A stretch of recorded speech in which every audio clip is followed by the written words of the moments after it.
बिस्मिल्लाहिर्रहमानिर्रहीम। अस्सलाम वालेकुम। आज 27 जनवरी बरोज़ बुध हम बात करेंगे मरियम नवाज़ ने फ़ौज और इस्टेब्लिशमेंट से लड़ाई के बाद बिलाखिर अदलिया से भी टक्कर ले ली और बराह रास्त धमकियां देने पर उतर आईं और आज प्रेस कॉन्फ्रेंस में कहा कि अजमत सईद इज़्ज़त से अपने आप को इस ब्रॉडशीट की तहकीकाती कमेटी से अलग कर लें, वरना उनके बारे में वो हक़ाइक़ सामने लेकर आऊँगी कि वो मुँह दिखाने लायक नहीं रहेंगे। अब मरियम नवाज़ मुस्लिम लीग नून जस्टिस अजमत सईद शेख से इतनी खौफजदा क्यों है, अजमत सईद से इतनी नाला क्यों है, इस पर मैं आपसे डिटेल्स के साथ बात करूंगा। लेकिन इससे पहले एक बड़ा अहम मामला आज सामने आया। शहबाज गिल साहब और वज़ीर इत्तलात शिबली फराज की एक लड़ाई की फोटो सामने आई और शिबली फराज साहब और शहबाज गिल साहब पीआईडी में प्रेस इंफॉर्मेशन डिपार्टमेंट में एक प्रेस कॉन्फ्रेंस करने के लिए जा रहे थे, लेकिन प्रेस कॉन्फ्रेंस से पहले ही चलते चलते शहबाज गिल साहब उस प्रेस कॉन्फ्रेंस से मुतल्लक अपने जो चुनिंदा सहाफ़ी थे उनको ब्रीफ कर रहे थे। उस पर वज़ीर इत्तलात शिबली फराज ने उनको डांट दिया और उनको कहा कि आप क्यों साथ चल रहे हैं, मेरा काम है प्रेस कॉन्फ्रेंस करना, मेरा काम है ब्रीफ करना, मैं ब्रीफ कर दूंगा। तो वज़ीर इत्तलात मावने ख़ुसूसी शहबाज गिल ने कहा कि मैं उनको कुछ इकॉनमी के ऊपर और कुछ जो गैर मुल्की कर्ज़े हैं उनके ऊपर डेटा बता रहा हूं। तो उस पर वज़ीर इत्तलात ने उनको कहा कि ये सब बताना मेरा काम है, आपका काम नहीं। अब कुछ मामला इस तरह से बनता नज़र आ रहा है कि आए रोज़ हुकूमत के अंदर कोई ना कोई स्कैंडल, कोई ना कोई इस तरह की खबर जो मीडिया की ज़ीनत बनती है। हम पहले रोज़ से यही बात कर रहे हैं कि वज़ीर आज़म इमरान खान के गैर मुंतखब मुशीर, जिनकी इतनी सकत नहीं, जिनकी इतनी हैसियत नहीं, जिनकी इतनी पॉपुलरिटी नहीं कि वो एक कौंसलर भी मुंतखब हो सकें, वो इस तरह के उल्टे सीधे बयानात से, इस तरह की उल्टी सीधी हरकतों से हुकूमत का तमाशा बनाते हैं और इस तरह की झूठी तरदीदें करते हैं। चंद रोज़ कबल आपको मालूम होगा कि इस्लामाबाद का F9 पार्क गिरवी रख कर कर्जा लेने की खबरें मीडिया में आईं और ख़बर ब्रेक करने वाले 92 के ब्यूरो चीफ सुहेल इकबाल भट्टी साहब थे। मेरा अपना ज़ाती तजर्बा उनके साथ 1 साल मैंने काम किया है। इस्लामाबाद क्या पूरे पाकिस्तान में सुहेल इकबाल भट्टी साहब जैसा तहकीकाती सहाफ़ी आपको कहीं नहीं मिलेगा। जब तक उनके पास मुस्तनद दस्तावेज़ात ना हो, जब तक उनके पास डॉक्यूमेंट्स ना हो, उनके अपने हाथ में ना हो, वो कभी खबर फाइल नहीं करते और जब वो खबर फाइल कर दें तो उससे पीछे नहीं हटते। अब हुआ क्या कि उस खबर का स्क्रीनशॉट लेके शहबाज गिल ने बजाय वजाहत देने के खबर को झूठा करार दे दिया और कहा कि भट्टी साहब आप गुमराह कर रहे हैं लोगों को, आप झूठ बोल रहे हैं और इस तरह की बातें। जब अगले रोज़ ये मामला काबीना में गया, सेम वही समरी जिसकी खबर सुहेल इकबाल भट्टी साहब ने ब्रेक की थी, बिल्कुल वही समरी जब वज़ीर आज़म इमरान खान के पास गई तो वज़ीर आज़म इमरान खान सख्त बरहम हुए और बड़े गुस्से का इजहार किया उन्होंने। खैर ये एक अलग मामला है, लेकिन हुकूमत के वज़रा बजाय अपना काम करने के, अपना इमेज बेहतर बनाने के, अपनी ज्यूरिसडिक्शन जो उनको दी गई है वो पूरी करने के, दूसरे के काम में टांग अड़ाते नजर आते हैं, दूसरों को मशवरा देते नजर आते हैं। ये वही शहबाज गिल साहब थे जो उस्मान बुज़दार साहब के खुद साख्ता तर्जुमान बने हुए थे और उस तर्जुमानी में ये पूरा पंजाब चलाने की कोशिश करने लगे थे। तो इनको पंजाब से बरतरफ करके वफाक में लाया गया था। खैर ये मामला जो है ये एक दूसरे के इख्तियारात में, एक दूसरे के मामलात में टांग अड़ाने का बज़ाहिर नज़र आ रहा है, लेकिन अच्छी शटअप कॉल दी शिबली फराज साहब ने। अब आ जाते हैं मरियम नवाज़ एक माफिया की मानिद बराह रास्त धमकियां देने पर उतर आई और साफ साफ जस्टिस अजमत सईद शेख को कह दिया कि आप इज़्ज़त से इस तहकीकाती कमेटी की सरबराही से हट जाएं, वरना मैं वो कुछ सामने ले आऊंगी जो इससे पहले हम सामने नहीं लेकर आए। और इल्ज़ाम ये लगाया कि जस्टिस अजमत सईद शेख साहब उस 5 रुकनी बेंच का हिस्सा थे जिन्होंने व्हाट्सएप की JIT बनाकर मेरे वालिद को हुकूमत से निकाला। अब अल्लाह की शान देखें, इस तरह के नमूने, इस तरह के पागलपन के दौरे, इस तरह की बेगैरती, इस तरह की बेशर्मी ढिठाई सिर्फ आपको पाकिस्तान में देखने को मिलेगी।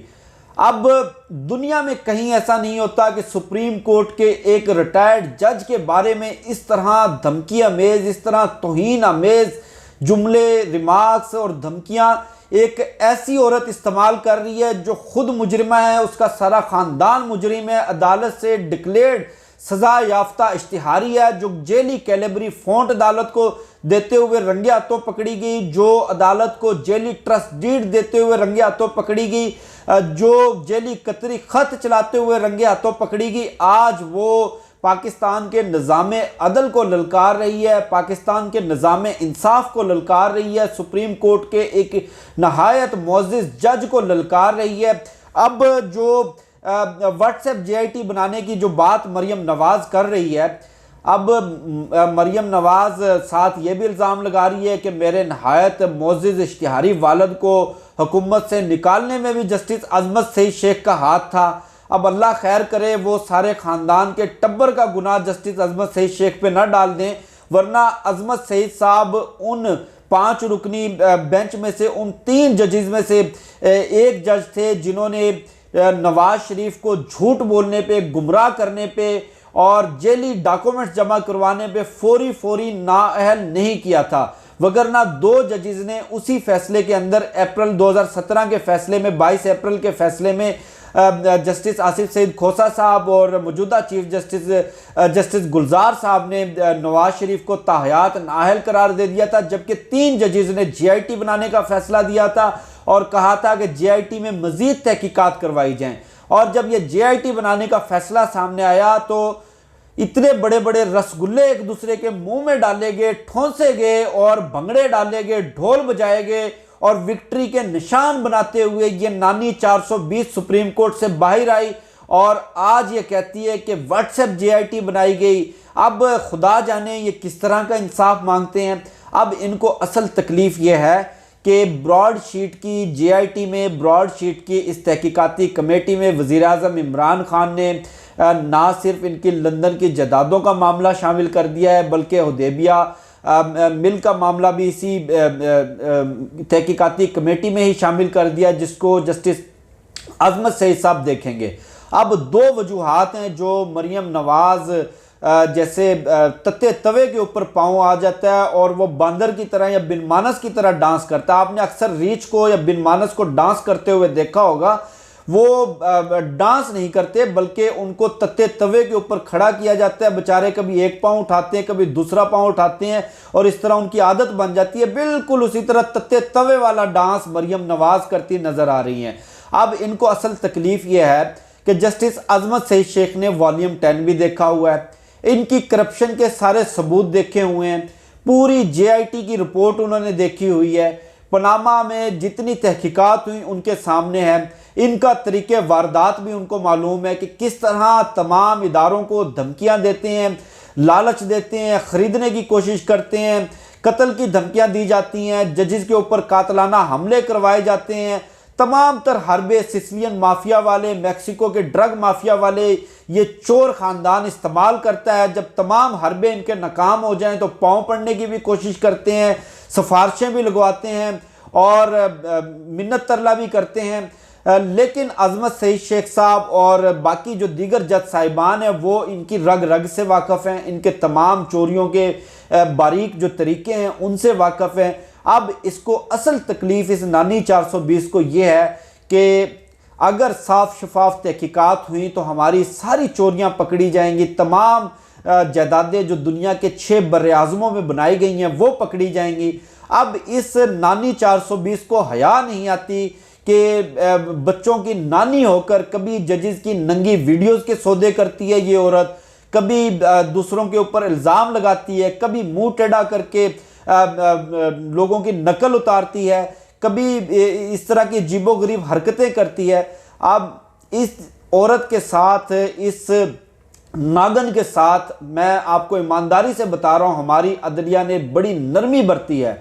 अगर हमारी अदलिया चाहती, अब वैसे तो ये नागन है, ये एक सांप है और ये कभी भी पाकिस्तान के निज़ाम इंसाफ को, पाकिस्तान के जजेस को, पाकिस्तान की इस्टेब्लिशमेंट को, पाकिस्तान की मुसल्लह अफवाज को, सियासी निज़ाम को कभी भी डस सकती है ये औरत और पाकिस्तान की सलामती को भी दांव पर लगा सकती है। इस औरत का सर उस वक्त ही, इस नागन का सर कुचल देना चाहिए था जब इसने जेली कतरी खत पेश किया इसका सर उस वक्त ही कुचल देना चाहिए था जब इसने जेली ट्रस्ट डीड जमा करवाई। अब दुनिया में कहीं ऐसा आप नहीं देखेंगे कि पाकिस्तान की या आपके मुल्क की सुप्रीम तरीन अदालत के सामने आप रंगे हाथों जेल साजी करते हुए पकड़े जाएं और आपको औरत होने की वजह से छोड़ दिया जाए। यहां पर कोई एक मुर्गी चोरी कर ले तो वो सारी जिंदगी जेल से बाहर नहीं आता। अब इसको तकलीफ लगी हुई है, इसके पाँव से, इसके आंखों से, इसके कानों से धुएं निकलते हुए नजर आ रहे हैं और गलाजत निकलती हुई नजर आ रही है। ये इंशाल्लाह चंद दिनों के अंदर खुद ही एक दूसरे के साथ ये जो टूट का टोला जो बनाया है, ये एक दूसरे का गिरेबान पकड़ते, एक दूसरे का मुंह नोचते खसोटते आपको नजर आएंगे। मुझे शफकत अली को दीजिए इजाजत, इंशाल्लाह फिर नेक्स्ट वीडियो में मुलाकात होगी। पाकिस्तान जिंदाबाद।